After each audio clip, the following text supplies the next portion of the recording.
बाबू lemon 10 दिवसांनी ते 12वीचे paper आहे ना, मग अभ्यास करणं. अजी करतो का जी? अजून 10 दिवस बाकी आहे ना, अजून लगेच वेळ आहे. करतो. अरे बेटा मग वेळ राहत नाही बेटा, मग दिवस लवकर येते, मग सुचत नाही. अभ्यास कर. हाजी मी म्हणलं ना 10 दिवस बाकी आहे. जा तुम्ही आपलं काम करा, मग पुढची पाहू. 10 दिवस बाकी आहे अजून. पाहूनच राहिलो तू नापास झाला पाय मग तू.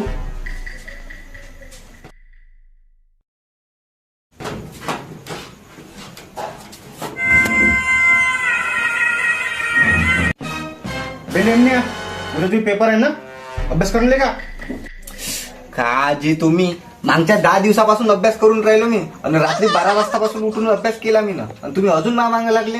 उद्या पेपर आहे ना, मी करतो बरोबर. मी ना माझा अभ्यास झाला आहे.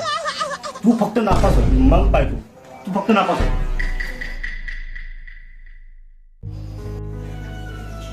कुठं गेला आणि कुठं नाही दिवसभर माहित नाही. त्याचा आज रिझल्ट आहे, हे कुठं गायब आहे. छोटू फोन लावून पाहतो.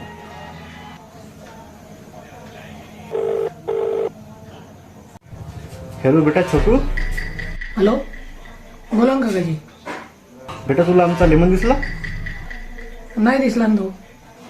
बरं मला एक सांग बेटा, त्याला किती % भेटले मग? हो तर 2 विषयात नापास झाला तो. का 2 विषय राहिले त्याची आता? खरंच का? हो काकाजी, खरंच. ठीक आहे. बेटा लेमन कुठं आहे मग? कुठं आहे मग लेमन? बेटा निघ ना मग. अरे काही ना होत बेटा. लेमन बेटा लेमन बेटा. अरे हे पास नापास होत राहते बेटा. अरे आता नापास झालं, पुढच्या वेळी अजून चांगल्या मार्कून पास होऊन. बेटा कुठं आहे मग तू? निघ ना मग, निघ. बेटा लेमन, अरे तुझ्या बाप त्या सोबत आहे बेटा. टेन्शन न घेऊ, तू डबल पेपर दे बेटा, अजून चांगल्या मार्काने पास होईल. बाबा खरंच?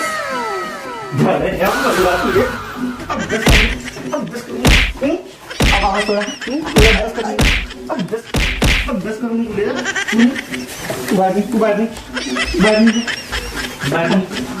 मी ना अभ्यास केला होता, पेपरच करत आले. तू मला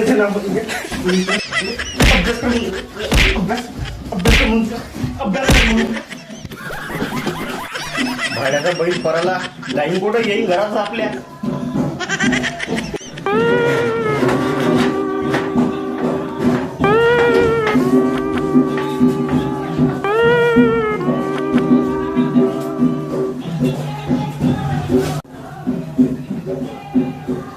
माझ्या बापानं खूप बसवलं मला गोड बोलून.